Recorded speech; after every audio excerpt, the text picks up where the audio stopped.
Tonight we are talking about The Last of Us, first season, first couple of episodes. Of course, this is based off of a video game that I have never played. This is about a different kind of thing than previous zombie shows and movies have been about, like similar but a little bit different. I don't know if it would be a spoiler at this point to say what it is, but people get infected by something a little bit different. The way that they look after they've been infected is different than other types of zombie movies, which is kind of a cool difference, but not completely dissimilar overall from what we know about zombie movies and TV shows. The show opens with interviews from the 1960s about this hypothetical thing that could break out and whether or not it would affect humans. And then you cut to 2003 when everything kind of takes off.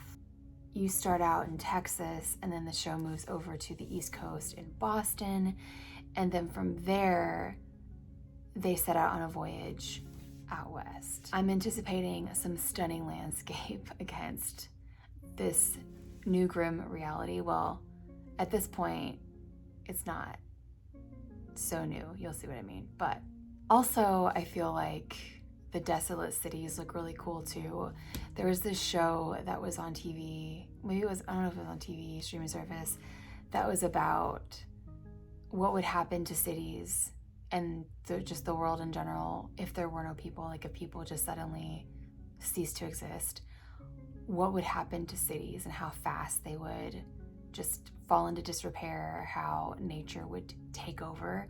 Kind of looks like that. The show starts out following this single father named Joel and his daughter. The show really showcases how humanity devolves in situations, in apocalyptic situations. That is a common thread through any show, any movie that has anything to do with an outbreak. It's like, I feel like it's really hard to make one that is much different. They all kind of look the same, honestly. And it's kind of sad. I really think that if it were actually to happen the way that it does in movies, in real life, it would be very similar. People are just built to take advantage in chaos and to want to dominate other people when they can, and it's so messed up. One thing that's really cool is Anna Torv, I don't know if I'm saying her name correctly, is in this show, and I know her from Fringe. If you have never seen Fringe, it's this sci-fi movie that stars Anna Torv, also Joshua Jackson, and then I forget the man's name who plays Walter, who is the dad to Joshua Jackson's character. He is my favorite. I love that man. He's so good. He's been in a lot of things. But if you've never seen Fringe and you like this show, honestly, I think that you really like Fringe. The one place that I know that it exists to stream is on Amazon Prime. So if you have Amazon Prime, you can watch it with commercials. And every so often, I will start that show from the very beginning and watch it all the way through. It's so good. I was sad that it ended. Honestly, it could have gone on for several more seasons and I would have been hooked. It's so good. So in the first couple of episodes, we learn that there is a hope for humanity. And that is kind of what the show is built around, and is why the main characters are taking the voyage out west. Honestly, this show is pretty stressful to watch. You know, stress is the reason why I could never stick with The Walking Dead. I don't think I got past the first couple of episodes on The Walking Dead. So tried to watch Fear the Walking Dead. I got further in Fear the Walking Dead. I really liked the cast of that show. Like the lead guy in Fear the Walking Dead was really good. He was a really good actor. I might try to revisit it. I've tried to revisit The Walking Dead, but I can never stick with it. It's just so brutal, I feel like.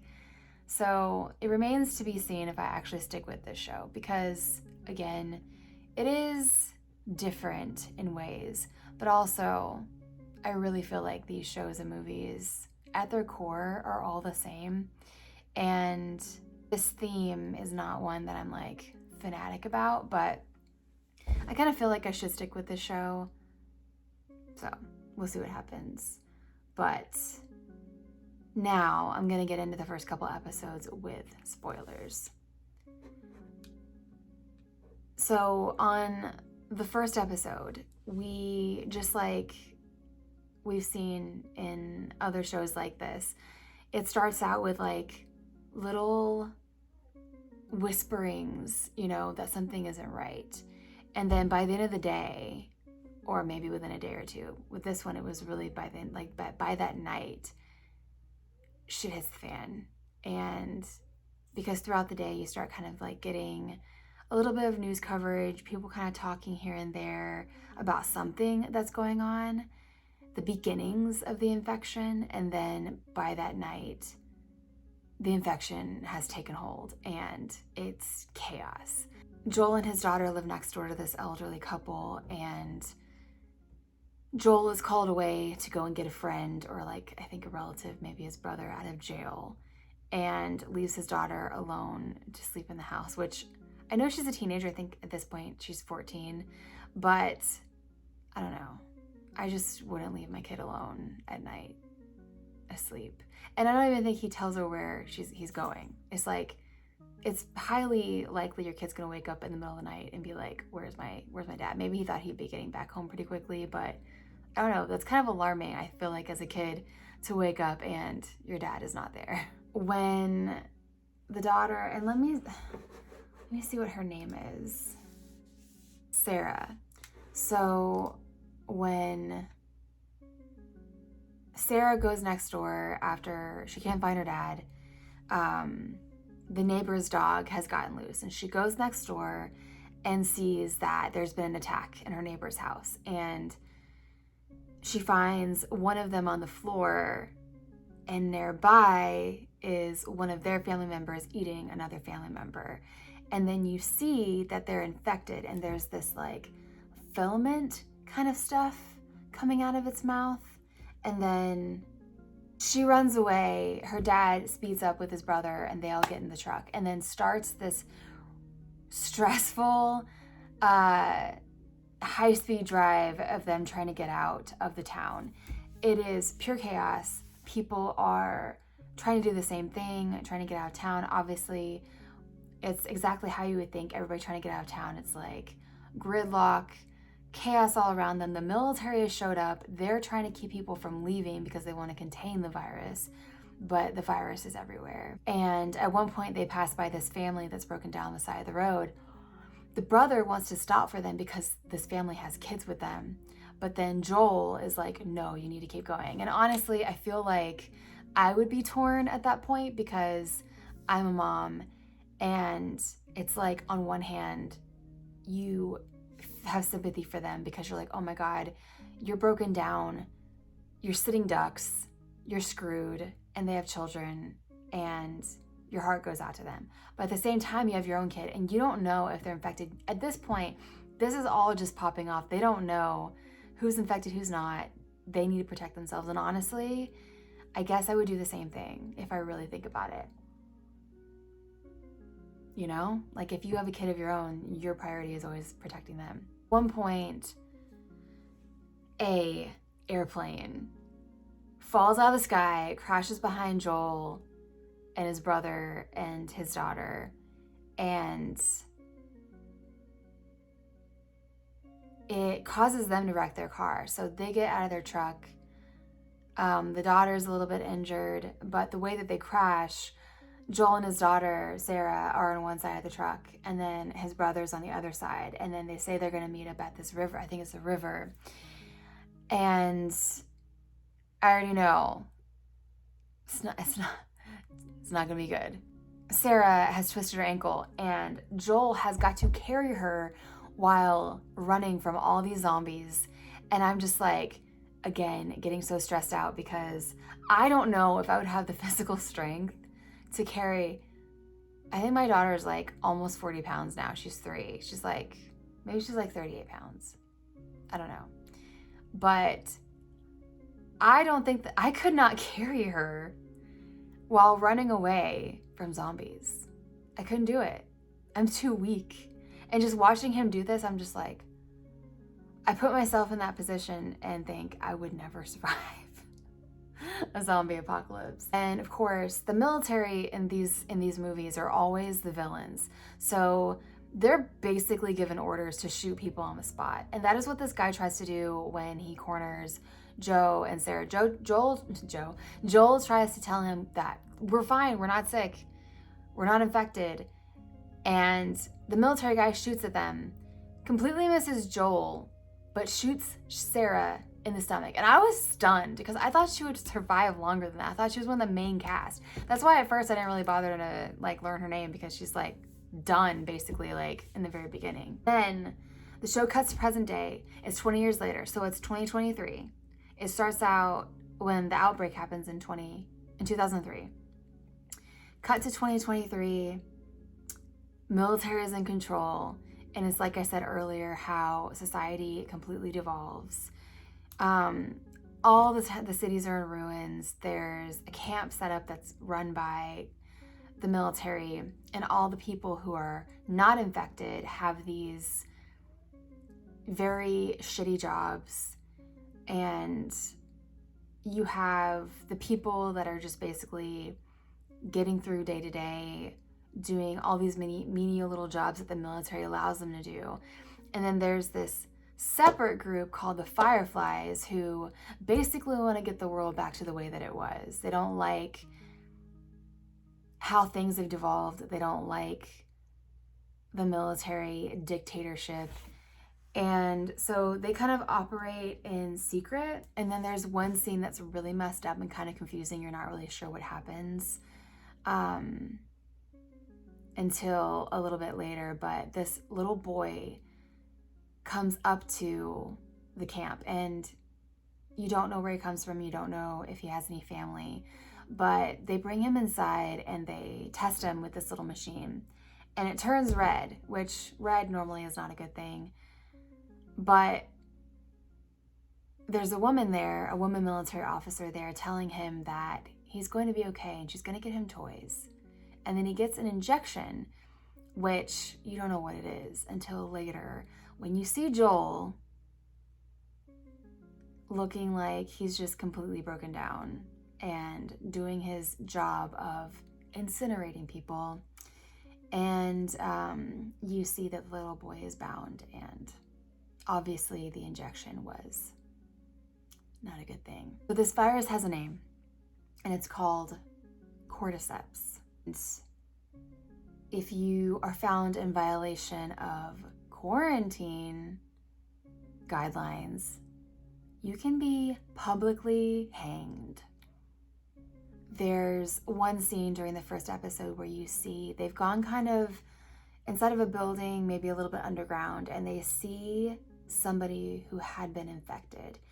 And it's going to be interesting throughout the course of the show to see the life cycle of cordyceps, because when you see this person, they're kind of like stuck to a wall, and it's by all this like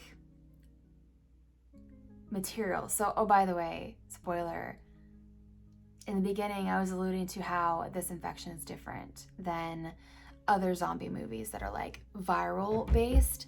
So in this show, it's a fungus. And in the beginning of the show, when they have the 1960s interviews about this, during those interviews, they talk about how it can't survive in humans. But somehow it is mutated. I don't know if it's naturally or if scientists have done something to make it be able to survive in humans, but it is able years and years later to survive in humans. So we see this person. I'm wondering if it's kind of like, oh, certain insects get infected by things like ants. I don't remember what it is. I feel like it's a certain parasite they'll get infected and they can live for a while, but it drives them like crazy. It like messes up their brain. And then eventually what is inside them kind of like explodes and they die. Maybe like the look of that is what this person looks like they've gone through. It looks like maybe the last life cycle of the fungus that they're infected with. It's a really cool look. It's definitely nice that in some way this show is a little bit different from the typical zombie movie. So it'll be interesting kind of to see what the full life cycle is of cordyceps. We meet a girl named Ellie who is very important to the Fireflies. She was in a military training camp, and then the Fireflies took her because they think that she is the answer to getting the old world back. Of course, I feel like it's actually really easy to guess why she's so special, because what is this show about and what do people want? I guessed that she has some kind of immunity, and I was right. She had been infected, but the infection stopped. So the Fireflies want to get her out west where they have scientists that can hopefully work on a vaccine to save humanity and restore order to the world. And then we learn that Joel's brother, Tommy is his name, has been recruited by the Fireflies. He is also out west. That is Joel's initial motivation for getting out west. Now, he is going to deliver Ellie to the Fireflies out that way so that he can, in return, get a truck and supplies and things. And they see that as their only way to achieve those things. So they agree to take Ellie out west because the leader of the Fireflies and her right hand have been injured during a deal gone wrong. So they ask Joel to do it, and Joel agrees reluctantly.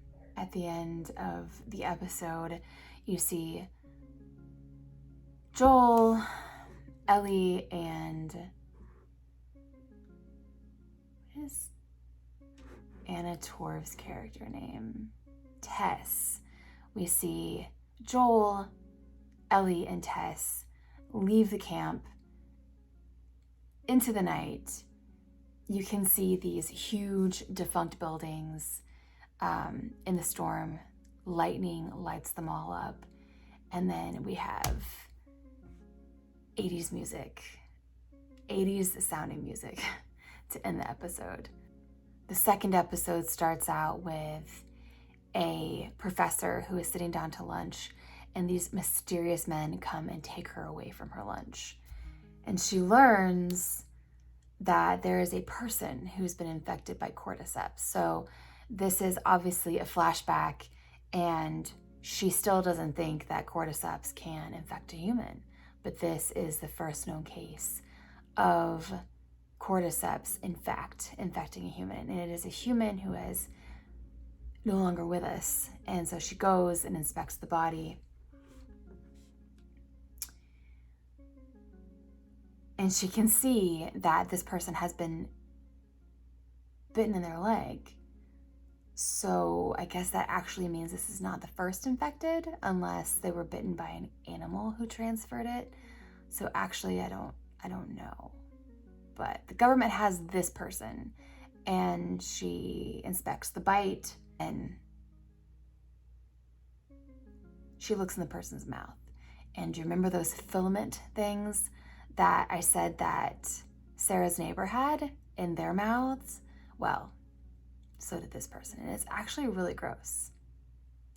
So the person was no longer with us, but whatever was in its mouth was very much alive. This is, by the way, in another country. This is not the US. I don't remember what country it is, but she tells those military that there is no vaccine and that the only thing that they can do is bomb the city. So sad, because you look at her face and she knows that she's gonna die, and all she asks them is to take her back home so that she can be with her family before they bomb the whole place. So as we saw at the end of the first episode, Tess, Joel, and Ellie are making their way out west. And you can really see that Tess is becoming very maternal towards Ellie, but Joel, I guess, as we can understand, is really resistant to developing a relationship with Ellie. Ellie is the age, I think about the age that his daughter was when she died. I can completely understand wanting nothing to do with a kid who is the age that your child was when they died. I totally get it. But I think you can kind of see that obviously as time goes on, he's going to become attached to her and probably like a father figure. Ellie is such a foul-mouthed 14-year-old, and I loved it because honestly, like, I am a foul-mouthed 36-year-old, and I have been my whole life. So we learn that all the people that have been infected by this fungus are connected through the fungus. So if one of them is hurt or is alerted to your presence, all the rest of them, it's like they call it a hive mind, all of the rest of them will come, and then you're fucked. We were able to see I guess it's not technically our first infected. So like in the beginning, when you started to see people get infected, they act different, and then they have these tendrils coming out of their mouths. But these infected, I guess, like I talked about, the life cycle of the fungus in these people's bodies. When they come across these infected, these have obviously been infected for a hot minute because their faces have like some kind of like, their faces look just tumorous, and they're absolutely covered except for like their mouths. But like the zombies in movies past, to kill them, you have to hit them in the head or the neck. At the end of this episode, Anna Torv, aka Tess, who I was so excited was in this show, not on the show for long because she got infected when they were fighting with the infected in the building earlier. And when the rest of the infected are trying to descend upon the building that they are currently in, because they wake up the infected that are in that building, and again, they're all connected, so more infected are coming. Tess, knowing that she's infected, sacrifices herself and is going to blow up the building, but not before. This is a weird scene where she's trying to light the lighter because she's put gasoline on the floor, and one of the infected notices that she's there, but I think they can tell that she's infected because it looks like it recognizes her, and it walks up to her, opens its mouth with those tendrils coming out, and she opens hers, and like the tendrils go into her mouth, but not before she drops the lighter. She's able to actually get it lit, and it blows up the building. But I'm like, it was kind of confusing because I'm like, wait, did she know this person before they were infected? Or is the fungus now taking over her mind?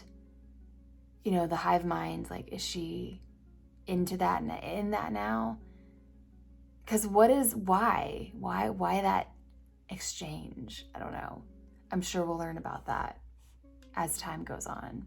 And the episode was an hour, but honestly, it felt like 15 minutes. So the episodes fly by. It keeps your attention. It's just different enough. People love the video game. The show is getting critical acclaim. And only 2 episodes in so far in my Freddie rating system, I give it a 3.5 out of 5. I like it. I don't love it. I don't hate it. And as it stands right now, I will keep watching. So check back for more reviews of future The Last of Us episodes. And this is a part of the Horror Mom podcast. So if you don't want to look at my face and you just want to hear my voice, you can catch me on any podcast platform. I'm also working on my Spooky Mom podcast, which is paranormal and true crime. Slowly but surely, I'm working on the podcasts.